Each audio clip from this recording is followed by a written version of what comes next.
ఓం నమో వెంకటేశాయ. ఇవాళ మాకు third day in Tirupati అనమాట. దర్శనం చాలా బాగా జరిగింది నిన్న. మేము వచ్చేసరికి 3 అయిపోయిందనమాట. లాస్ట్ వీడియో మీరు చూడకపోతే ఇక్కడ పైన ఐ బటన్ దగ్గర ఇస్తాను చూడండి. ఇవాళ ఈ వీడియోలో నేను ఏం చూపిస్తున్నానంటే కాణిపాకం అండ్ గోల్డెన్ టెంపుల్. అక్కడ నుంచి మనం ఇంకా అరుణాచలం రీచ్ అవ్వాలన్నమాట. మేము ఉండే PAC 5 ఇక్కడ ఫ్రీ అనమాట అకామిడేషన్. జస్ట్ మీ టోకెన్స్ ఇస్తే మీకు వాళ్ళు మ్యాథ్స్ అవన్నీ ప్రొవైడ్ చేస్తారు. ఫ్రీ కదా బాగోవేమో అనుకోవద్దు. టీటీడీలో ఎక్కడైనా ఏ ప్లేస్ అయినా చాలా నీట్గా మెయింటైన్ చేస్తారు. నెంబర్ ఆఫ్ వాష్రూమ్స్ ఉంటాయి అండ్ మీరు కిందే గుండ్లు చేసుకోవచ్చు అనమాట. ఆ ఫెసిలిటీ కూడా ఇక్కడే ఉంటుంది. గుడి దగ్గరలో మీకు ఎక్కడ ఉండదు. ఇక్కడ గుండు చేయించుకొని దర్శనంకి వెళ్ళాం మేము. ఇందాక చెప్పాను కదా కాణిపాకంకి వెళ్తున్నామని. సో కాణిపాకం వెళ్ళే రూట్లో ఘాట్ రోడ్ దిగుతారు కదా మీరు కొండపై నుంచి. చాలా బాగుంటుంది అనమాట వ్యూ అయితే. అలిపిరి మెట్లు కూడా చూడొచ్చు మనము. లెఫ్ట్ సైడ్లో కనిపిస్తాయి మనకి.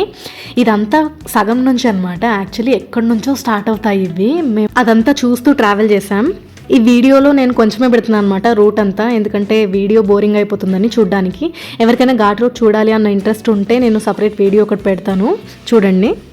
కొండపై నుంచి కిందకి దిగేటప్పుడు అన్ని వెహికల్స్ 42 మినిట్స్ టైం తీసుకోవాలన్నమాట. అంతకంటే ఫాస్ట్గా వెళ్ళకూడదు. అది రూల్ అనమాట ఇక్కడ. ఎందుకంటే ఘాట్ రోడ్ కాబట్టి సేఫ్టీ మెజర్స్ కింద ఈ రూల్స్ పెట్టారంట. సీనరీ అని చెప్పాను కదండి, రైట్ సైడ్ మౌంటైన్స్ చూడండి, క్రేజీ అనిపిస్తుంది మీరు ట్రావెల్ చేస్తూ చూసినప్పుడు. కొన్ని ప్లేసెస్లో అయితే చిన్న చిన్న బిల్డింగ్స్ అయిపోతాయి అనమాట. అన్నీ మీరు ఎక్కడో పైన ఉంటారు. చూడ్డానికి చాలా బాగుంటుంది. మీరు ట్రావెల్ చేస్తూ చూస్తుండగానే అట్లా రైట్ సైడ్లో ఆంజనేయ స్వామి పెద్ద విగ్రహం కనిపిస్తుంది అనమాట. ఈజీగా నోటీస్ చేయొచ్చు ఆ విగ్రహాన్ని. బాగుంటుంది అది. అది కంపల్సరీ విజిట్ చేపిస్తారు మీకు. ట్రావెల్ చేస్తున్నప్పుడు ఇది ఒక బ్రేక్ లాగా, ఒక రిఫ్రెష్మెంట్ లాగా అనిపిస్తుంది. ఈ టెంపుల్ చాలా ప్రశాంతంగా ఉంటుంది. ఈ విగ్రహం కూడా ఫినిషింగ్ ఎంత బాగుంటుందో, చాలా డీటెయిలింగ్ ఉంటుంది ఆంజనేయ స్వామి విగ్రహం. ఈ గుడిలో ప్రశాంతంగా దర్శనం చేసుకున్న తర్వాత మేము మళ్ళీ స్టార్ట్ అయిపోతున్నాం. ఇక్కడ షాప్లో మా తాతయ్య గద కొన్నాడనమాట గిరియాకి, మా అందరినీ కొట్టడానికి. Just joking. దానికి చాలా ఇష్టము గద అంటే, అందుకే కొనిచ్చారు.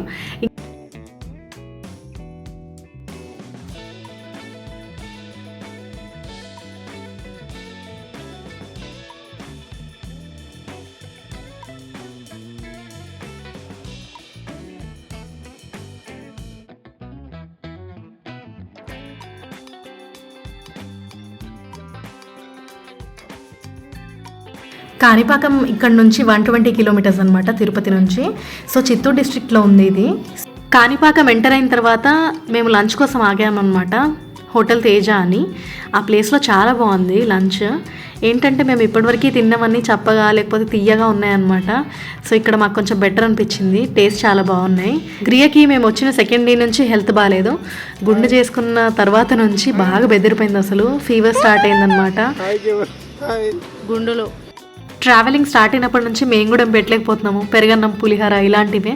నా పని ఏంటంటే ఒక డబ్బా క్యారీ చేసుకొని ఎక్కడికి వెళ్తే అక్కడ పెరుగన్నం డబ్బాలో పెట్టుకొని మళ్ళీ ఎక్కడైనా ఆకలేస్తే గ్రియాకి తినిపించడమే. అదే చేస్తున్నాను నేను వచ్చినప్పటి నుంచి. మాకు ఇచ్చిన థాలీలో ఏమేమి ఉన్నాయో నేను చెప్తాను. అన్నీ టేస్టీ ఉన్నాయి, అన్ని కర్రీస్ టేస్టీ ఉన్నాయి. ఇదేమో ఆలు ఇంకా బఠానీ అనమాట. ఈ పాపడ్స్ ఇచ్చారు, కేసరి, ఇంకా ఇది ఏదో మీల్ మేకర్ లాగా మసాలా ఉంది, పొరియలు ఇచ్చారు, టమాటో చట్నీ ఇచ్చారు, చాలా బాగుంది అది. ఇదో ఫ్లేవర్డ్ రైస్ ఇచ్చారు, బగారాలా ఉంది ఇది, అండ్ ఒక చపాతి. ఈ హోటల్ పేరు హోటల్ తేజ అనమాట. ఇక్కడ కొంచెం బెటర్ ఉన్నాయి, కొంచెం స్పైసెస్ అవన్నీ మాకు తగ్గట్టు ఉన్నాయి అనమాట. మిగతా ప్లేసెస్లో అంతా తీయ సాంబార్ తినాల్సి వచ్చింది. ఏది ఎక్కిపోయింది, ఎక్కువ. గుండు చేయించిన తర్వాత మా గ్రియని ఎప్పుడు నీ జుట్టు ఎక్కడ పోయిందని అడిగితే జయజత ఎక్కుపోయిండు అని చెప్తుందనమాట. గోవింద తిక్కుపోయిండు అని ఊరికే అడిగితే దానికి కూడా చిరాకు వచ్చి కొట్టేస్తుంది మా అందరినీ. తిన్న వెంటనే మళ్ళీ మా జర్నీ స్టార్ట్ చేసామన్నమాట కాణిపాకంకి. సో దగ్గరలో వచ్చేసాము. కాణిపాకంలో వినాయకుడు ఎందుకు ప్రసిద్ధి అంటే వినాయకుడి విగ్రహం స్వయంభూ అనమాట. బావిలో వెలిసిన వినాయకుడు. కాణిపాకంలో వినాయకుడి సైజు ఎప్పుడు పెరుగుతూనే ఉంటుందంట. స్వామి ఎప్పుడు పెరుగుతూనే ఉంటారంట. ఇంకొక నమ్మకం ఏంటంటే విగ్రహం కలియుగాంతం వరకు ఇలానే పెరుగుతుంది అని నమ్ముతారు చాలామంది.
ఈ గుడిలో కూడా ఫోన్స్ ఎలవ్ లేదనమాట. సో ఫోన్స్ ఎలవ్ లేదని మేము ఇక్కడ కూడా మా వెహికల్లో పెట్టేసి బయలుదేరాము. అక్కడ వెళ్తే మళ్ళీ లైన్లో నిల్చొని మళ్ళీ ఫోన్స్ ఇవ్వాల్సి వస్తుంది అనమాట. చాలా టైం టేకింగ్. రీచ్ అయిపోయామన్నమాట. ఇక్కడ నుంచి రైట్ సైడ్ వెళ్ళాలి లోపలికి టెంపుల్లో. ఇక్కడ ఏంటంటే ఆ వైట్ పెయింట్స్ ఉన్నాయి కదా, అవే మమ్మల్ని మొత్తం కాపాడే అని చెప్పాలన్నమాట. మా కాళ్ళకి వేడి తగలకుండా ఫుల్ ఎండలో బయలుదేరాం మేము మంచి సీజన్లో. కాణిపాకం చాలా బాగుంటుంది గుడి. మేము వెళ్ళిన రోజు ఎవరు లేరనమాట, అసలు రష్ే లేదు. చాలా తక్కువ అంటే చాలా తక్కువ వచ్చారు, ఎందుకంటే శ్రీరామనవమి రేపు కదా. సో దాని ముందు రోజు వెళ్ళాం మేము దర్శనానికి, అందుకని ఎవరు లేరనమాట. అరేంజ్మెంట్స్ కూడా గుడిలో జరుగుతున్నాయి. ఇది కూడా నిత్య అన్నదానం జరిగే ప్లేస్. మీరు కావాలనుకుంటే ఆ టైంకి వస్తే మీరు గుడిలో భోజనం చేయొచ్చు. దాని పక్కనే వరసిద్ధి వినాయకుడి టెంపుల్ ఉంటుంది, అది ఇంకా బాగుంటుంది అనమాట. చాలా బాగుంటుంది, అద్భుతంగా ఉంటుంది అనమాట. ఇక్కడ ప్రత్యేకత ఏంటంటే వినాయకుడు అన్ని రకాల సంగీత వాయిద్యాలు వాయిస్తూ మనకు కనిపిస్తారనమాట. ఇంకా శంకరుడు, పార్వతి, ఇంకా కుమారస్వామి, అలా మనకి డిఫరెంట్ విగ్రహాలు కనిపిస్తాయి. చూడ్డానికే చాలా బాగుంటుంది. నందీశ్వరుడి విగ్రహం గుడికి ఎదురుగా ఉంటుంది అనమాట, అది కూడా చాలా బాగుంటుంది. ఈ గుడి పక్కనే మనకి శివాలయం ఇంకొకటి ఉంటుంది, అది కూడా చాలా బాగుంటుంది అనమాట. పురాతన కట్టడం లాగా పాత గుడిలాగా అనిపిస్తుంది, అది కూడా చాలా బాగుంటుంది. నెక్స్ట్ ఇక్కడ నుంచి గోల్డెన్ టెంపుల్కి వెళ్ళాలన్నమాట. గోల్డెన్ టెంపుల్ 58 కిలోమీటర్స్ వస్తుంది కాణిపాకం నుంచి. గోల్డెన్ టెంపుల్ లక్ష్మీనారాయణి అమ్మవారి టెంపుల్ అనమాట. సో ఇక్కడికి వచ్చేసాము. ఈ టెంపుల్ విజిట్ చేస్తే మాత్రం కంపల్సరీ నైట్లోనే విజిట్ చేయాలి. ఈ టెంపుల్ తమిళనాడులో వెల్లూరులో ఉంటుందన్నమాట. ఇది టైమింగ్స్ వచ్చేసి మార్నింగ్ 4 to 12 అండ్ మళ్ళీ 4 to 8 వరకు ఉంటుందన్నమాట నైట్లో మాత్రం. ఈ గుడి చాలా బాగుంటుంది, చూడ్డానికి మెరిసిపోతుందన్నమాట. ఈ గుడి ప్రత్యేకత ఏంటంటే ఈ గుడి ఎక్స్టీరియర్ మొత్తం గోల్డ్ పూతతో ఉందన్నమాట. 1500 kgs గోల్డ్ పూతతో చేశారనమాట ఈ గుడి కన్స్ట్రక్షన్. సో అందుకనే ఇది గోల్డెన్ టెంపుల్గా అంత ప్రసిద్ధి. ఈ గుడి లోపల దర్శనానికి వెళ్ళేటప్పుడు మీరు 1.8 కిలోమీటర్స్ మొత్తం నడవాలన్నమాట. అదంతా స్టార్ షేప్లో ఉంటుంది గుడి చుట్టూ. దాన్ని శ్రీచక్ర అని అంటారు. గుడిలో ఎంట్రీ ఫ్రీగానే ఉంటుంది. ఒకవేళ స్పెషల్ దర్శనానికి అయితే మాత్రం 100 రూపీస్ ఛార్జ్ చేస్తారు. మేమైతే ఫ్రీ దర్శనానికే వెళ్ళాము. ఈ గుడికి రీచ్ అయ్యాక ఇంకా గ్రియాకి ఫీవర్ స్టార్ట్ అయిందనమాట. మళ్ళీ మేము మాతో సిరప్స్, మెడికేషన్ అంతా క్యారీ చేస్తున్నాం. ఎప్పటికప్పుడు చూసుకుంటూ సిరప్స్ వేస్తున్నాం అనమాట.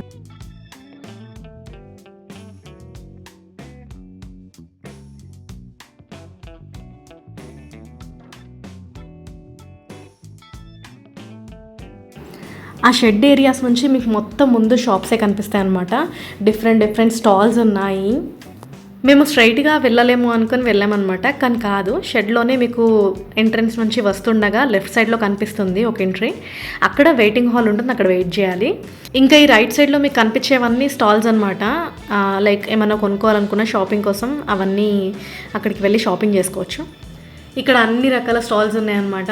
Like tea, snacks, bakeries, ice cream, అన్ని రకాల స్టాల్స్ ఉన్నాయి. బుక్స్ కావాలంటే బుక్స్, క్యాలెండర్స్, రుద్రాక్షలు అన్నీ షాప్ చేసుకోవచ్చు అనమాట. ఇక్కడ గుడి టైమింగ్స్ అన్నీ బయట ఇస్తారు. జనరల్ దర్శనం టైమింగ్స్ చూడండి ఇక్కడ ఇచ్చారు.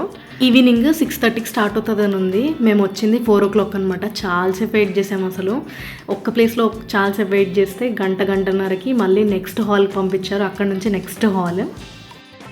ఆ వెయిటింగ్ హాల్లోకి వెళ్ళడానికి జనరల్ దర్శన్ ఇక్కడ కనిపిస్తుంది కదా, ఇక్కడ నుంచే లోపలికి వెళ్ళాలన్నమాట. ఎంట్రీ ఇక్కడ నుంచే ఉంటుంది.